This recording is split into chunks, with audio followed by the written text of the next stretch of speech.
منا کی وادی کے اندر کائنات کا ایک انوکھا باب رقم ہوتا ہے. یہ بھی امتحان حضرت ابراہیم خلیل اللہ کا. اس خاندان نے قدم قدم پہ امتحان دیے. پہلے اولاد نہیں ہے، یہ صدمہ سہا. پھر اولاد ہوئی تو کہا وادی غیر ذی زرع میں چھوڑا. اللہ کا حکم مانا اور وہیں اپنی اولاد کو اور اپنی زوجہ کو چھوڑ چلے آئے. فلسطین میں آ کے آباد ہو گئے. فلما بلغ ماہ السعی، قرآن بتاتا جب وہ چلنے کے قابل ہوئے. ایک روایت میں 7 سال 8 سال یا 9 سال عمر، بعض نے بلغہ سے بلوغت کی عمر مراد لی ہے. اب حکم ہوتا ہے جاؤ ملاؤ. لیکن یار میں جدہ گیا تو وہاں ایک دوست کے ہاں ٹھہرا، تو اس گھر کے اندر کھلونوں کی بوریاں تھیں. تو میں نے اس کو کہا کہ آپ یہ کوئی کاروبار کرتے ہیں؟ تو اس کا دوست بھی تھا ساتھ، تو وہ مسکرا کے کہنے لگا کہ یہ کاروبار نہیں کرتا، بڑی دیر کے بعد اللہ نے اس کو بیٹا دیا ہے. تو اب یہ پاکستان جا رہا ہے، تو جب بھی بازار جاتا ہے 10-20 کھلونے خرید لاتا ہے. تو یہ کتنی بوریاں کھلونوں کی بھر گئی ہیں، تو یہ بک کروائے گا، ایسے تو نہیں اتنے جا سکتے. تو یار اتنے عرصے کے بعد بیٹا ہوا اور باپ ملنے جا رہا ہے، تو اس نے کھلونے جمع کیے. لیکن یہ کیسا باپ ہے جس کو حکم ہوتا ہے اتنے طویل عرصے کے بعد بیٹے کو ملنے جا رہے ہو، ایک چھری لے لو، ایک رسی لے لو. یار ان کے نام باقی ہیں تو یوں ہی باقی نہیں ہیں. امتحان کتنے بڑے تھے. کہا جاؤ، لیکن ہاتھ میں رسی لے جاؤ، ہاتھ میں چھری لے جاؤ. حضرت خلیل اللہ پہنچتے ہیں، اپنی زوجہ سے ملے اور کہا بیٹے کو تیار کر دو، دوست کی دعوت پہ جانا ہے. مانگ سجا دی جاتی ہے، بیٹے کو نئے کپڑے پہنا دیے جاتے ہیں. اللہ اکبر. بیٹے کو لے کر نکلے. یار بیٹا ان فوان شباب میں ہو، چڑھتی جوانی ہو، تو باپ دیکھ کر کے کتنا خوش ہوتا ہے. اور پھر اس کا بیٹا بھی اکلوتا ہو، اور بیٹا بھی بڑھاپے کا سہارا ہو، عصائے پیری ہو، رب سے مانگ مانگ کے لیا ہو. اور پھر بیٹا بھی وہ جس کی پیشانی میں محمد کا نور چمک رہا ہے. ایسا بیٹا تو چہرے کی بلائیں لینے کو جی چاہتا ہے. لیکن حضرت خلیل اللہ اللہ کے حکم پہ اس بیٹے کو ذبح کرنے کے لیے ہاتھ میں چھری اور رسی دبائے منا کی وادی کی طرف بڑھ رہے ہیں. شیطان نے سمجھا کہ اس سے نازک مرحلہ اس خاندان پہ نہیں آ سکتا. حضرت حاجرہ کے پاس پہنچا. پتہ ہے شہزادے کدھر گئے ہیں؟ کہا ان کے باپ لے گئے ہیں دوست سے ملاقات کروانے کے لیے. کہا نہیں، وہ ان کو ذبح کرنا چاہتے ہیں. کہا سوچ کے بات کر، وہ باپ ہے ذبح کرے گا؟ کبھی باپ بھی بیٹے کو ذبح کرتا ہے اور بے قصور ذبح کرے گا؟ میں جانتی ہوں کتنی آہ سحرگاہی کا نتیجہ ہے وہ بیٹا. اللہ سے کتنی رو رو کے دعائیں مانگی اور وہ فرزند ملا. کہا وہ اللہ کا حکم سمجھتے ہیں. تو حضرت حاجرہ نے کہا ظالم تو کہیں شیطان تو نہیں؟ اگر رب کا حکم ہے، میری گود میں ایک اسماعیل ہے، کاش 1000 اسماعیل ہوتا، راہ خدا میں قربان کر دیتی. اسماعیل علیہ السلام کے پاس شیطان پہنچتا. اسماعیل پتہ ہے تیرے باپ تمہیں کدھر لے جا رہے ہیں؟ کہا کہ کدھر؟ کہا کہ وہ ذبح کرنے لے جا رہے ہیں. کہا تم سوچ کے بات کرو. ان کی آنکھوں کی چمک نہیں دیکھی؟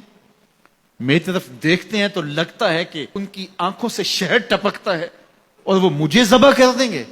کہا اللہ کا حکم سمجھتے ہیں. کہا اچھا. کہا ہاں. کہا اسماعیل کے وجود میں ایک جان ہے، کاش میرے ایک ایک بال میں جان ہوتی اور راہ خدا میں قربان کر دیتا.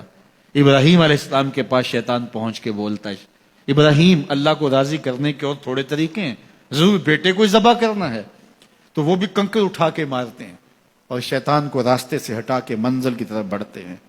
قرآن نے وہ سارا منظر بیان کیا ہے. فلما بلغ ماہ السعی، باپ بیٹے کے پاس آیا اور کہا بیٹا میں نے خواب دیکھا ہے کہ میں تجھے ذبح کر رہا ہوں. فانظر ماذا تری، بتا تیری رائے کیا ہے. بیٹے پر سختہ طاری ہو جاتا، آنکھیں پھٹی کی پھٹی رہ جاتی. باپ کیا بول رہا ہے؟ لیکن یہ فیضان نظر تھا یا کہ مکتب کی کرامت تھی. سکھائے کس نے اسماعیل کو آداب فرزند. اللہ اکبر. فرزند ہو تو اسماعیل ذبیح اللہ جیسا. فانظر ماذا تری، بتا تیری رائے کیا ہے. بیٹا خاموشی اختیار کر لیتا. السکوت من الرضا، تو سکوت بھی رضا سے ہے، اس کی خاموشی بھی رضا مانی جاتی. اور جب اس طرح کی سراسیمگی کی کیفیت ہو تو خاموشی ہی رضا ہوتی ہے. بیٹا کہتا ٹھیک ہے آپ ذبح کر لیجئے. یہ بھی امتثال امر ہوتا، لیکن بیٹے نے 2 قدم بڑھ کے بات کی. بیٹے نے کہا یا ابا تفعل ما تؤمر ستجدنی انشاء اللہ من الصابرین. ابا جان ذبح کیا ہے، جو کرنا ہے کیجئے. یہ نہیں کہا یا ابا تذبح، ہاں ابا جی ذبح کر لیجئے. ذبح کا جواب ذبح سے نہیں دیا، بلکہ کہا یا ابا تفعل، اے ابا جان کیجئے، ما تؤمر، جو بھی حکم ہو. ذبح کیا، جو بھی کرنا ہے کیجئے. رہی بات میری، یہ کام آسان تو نہیں، لیکن میرے اللہ نے چاہا تو صبر کر کے دکھاؤں گا. منا کی وادی ہے، باپ اور بیٹے دونوں نے طے کر لیا. باپ ذبح کرنے پہ راضی ہے، بیٹا ذبح ہونے پہ راضی ہے.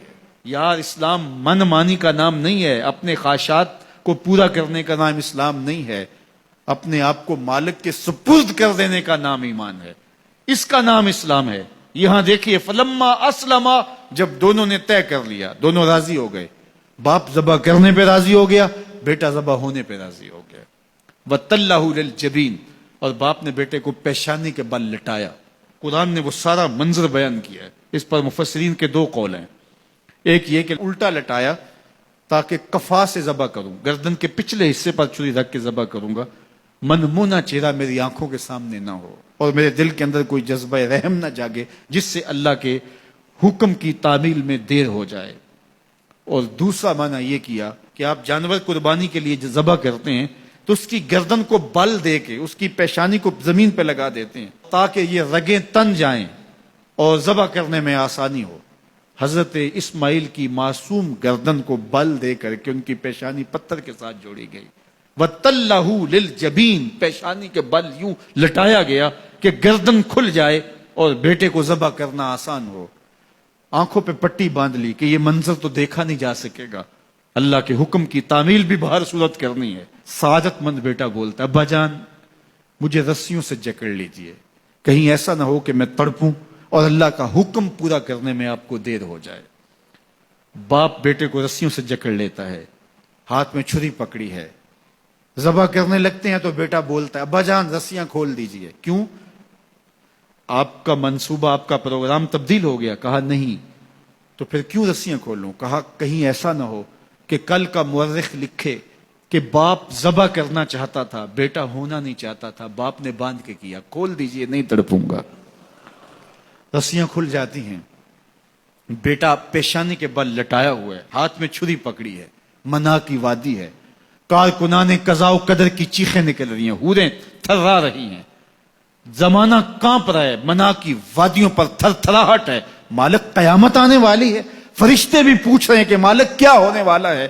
کہا تم کہتے تھے انسان کو پیدا کر رہا ہے، سجدے تو ہم کریں گے، ذرا میرے بندے کی ادا تو دیکھو، ذرا میرے بندے کا انداز محبت تو دیکھو، میری فرما برداری، انقیاد امر اور اطاعت اور امتثال امر کی مثال تو دیکھو، ذرا دیکھو میرا بندہ میرے حکم کی تعمیل کیسے کر رہا ہے.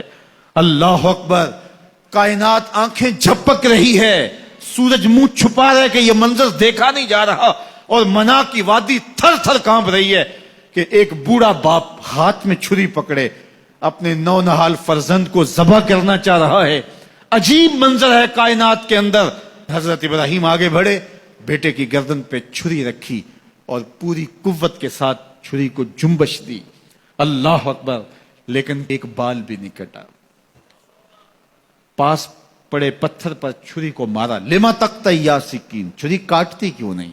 تو چھری نے آواز دیا الخلیل یامرنی والجلیل ینہانی، خلیل مجھے کاٹنے کا کہتا ہے، رب جلیل کہتا ہے خبردار ایک بال بھی کاٹا. کہا چھری تیرا کام تو کاٹنا ہوتا ہے. کہا حضرت آگ کا کام بھی تو جلانا تھا، جس نے آگ کو جلانے سے روکا تھا آج اس نے مجھے کاٹنے سے روک دیا. اس کا یہ مفہوم بھی نکالا جا سکتا تھا کہ میں نے تو چھری چلا دی، اب چھری نے کچھ نہیں کیا تو میرا کیا قصور. اللہ اکبر. دوبارہ چھری تیز کی اور حلق پر چھری کی نوک رکھی اور اپنا سارا وزن ڈال دیا. گردن کٹ گئی، خون بہنے لگا اور دل میں تھا کہ اتنا بڑا کام جو میں نے کر لیا. لیکن جب پٹی کھولی تو دیکھا منظر بدلا ہوا ہے. جس کو بیٹا سمجھ کے ذبح کیا وہ بیٹا نہیں تھا، دمبا تھا. اور جبریل امین پاس کھڑے ہیں اور اسماعیل مسکرا رہے ہیں. بے ساختہ زبان سے نکلا اللہ اکبر. تو حضرت اسماعیل بولے لا الہ الا اللہ واللہ اکبر. جبریل بولے اللہ اکبر وللہ الحمد۔ اب یقین تھا کہ یہ سارا اہتمام ادھر سے، جبریل کا آنا، اور دمبا پڑا ہے اور ذبح پڑا ہے اور جبریل امین موجود ہیں تو یہ یہی لے کر آئے ہوں گے، اور بیٹا مسکرا رہا ہے۔ یہ سارا منظر، یہ قرینہ حالیہ بتا رہا تھا کہ یہ سارا الوہی اہتمام ہے، رب نے قربانی قبول کر لی۔ لیکن صرف اتنا ہی نہیں ہوا کہ یہ قرینہ حالیہ آپ کو یقین دلاتا، بلکہ منا کی وادی چمکنے لگی اور وہی کے اجالوں سے پوری وادی روشن ہو گئی، اور آواز آنے لگی وَنَادَيْنَاهُ يَا إِبْرَاهِيمُ قَدْ صَدَّقْتَ الرُّؤْيَا إِنَّا كَذَلِكَ نَجْزِي الْمُحْسِنِينَ۔ یہ منظر دیکھا تو ابراہیم ابھی کوئی سوال کرتے، کسی سے پوچھتے کہ یہ کیا ہوا، اتنے میں وہی نازل ہوئی، اے ابراہیم تو نے واقعی خواب پورا کر دکھایا، اِنَّا كَذَلِكَ نَجْزِي الْمُحْسِنِينَ، ہم اپنے بندوں کو یوں ہی صلہ دیا کرتے۔ تیرے بیٹے کو ذبح نہیں کروانا تھا تیرے ہاتھوں سے، ہم نے تیرا امتحان لینا تھا، بس ابراہیم تیرا امتحان پورا ہو گیا۔ ہم نے تیری سنت کو اب قیامت تک کے لیے باقی رکھا، قیامت تک کے لیے باقی رکھا۔ اور پھر خود میرا رب کہتا ہے سلام علی ابراہیم، ابراہیم تیرے اوپر سلام ہو۔ اللہ اکبر۔ منا کی وادی کے اندر حج کے موقع پر 40 لاکھ حجاج ہیں، تو کچھ شیوخ عرب کے اور باقی عمراء مخیر سعادت مند لوگ 100 قربانیاں بھی پیش کرتے ہیں، تو کروڑوں قربانیاں منا کی وادی میں ذبح ہو رہی ہوتی ہیں اور حدود حرم میں، اور بے ساختہ زبان پہ نکلتا ہے سلام علی ابراہیم۔ ہر سال یہ شور و غوغا ہوتا ہے کہ اس مرتبہ قربانی بہت مہنگی ہے، شاید زیادہ لوگ قربانی نہیں کر پائیں گے، لیکن جو ہی موسم قربانی کا آتا ہے گلیوں اور بازاروں کے اندر جانور گھوم رہے ہوتے ہیں اور ان کو دیکھ کے بے ساختہ زبان پہ آتا ہے سلام علی ابراہیم، ابراہیم تیرے اوپر سلام۔ تو یہ کتنا بڑا امتحان تھا، کتنی بڑی آزمائش تھی، لیکن اس آزمائش سے سرخرو نکلے، نمبر بھی پورے 100 حاصل کیے، کامیاب اور بامراد اور کامگار ہوئے۔ آج ہمیں اس سنت کو باقی رکھ کر کے ہمیں وہ یاد تازہ کی جا رہی ہے کہ میرے ایسے بندے کہ جو میرے حکم پہ اپنی سب سے عزیز چیز بھی قربان کرنے سے گریز نہیں کیا کرتے۔ ہمارے ایک بزرگ فرمایا کرتے تھے کہ ہر بندے کا ایک اسماعیل ہوتا ہے، جب تک وہ اپنے اسماعیل کی گردن پہ چھری نہیں رکھتا رب کا قرب نصیب نہیں ہوتا۔ تو جو تمہاری محبوب چیز ہے اس کو راہ خدا میں جب تک قربان کرنے کا جذبہ نہیں پاؤ گے، تب تک تمہیں وہ منزل نصیب سعادت کی نہیں ہوگی۔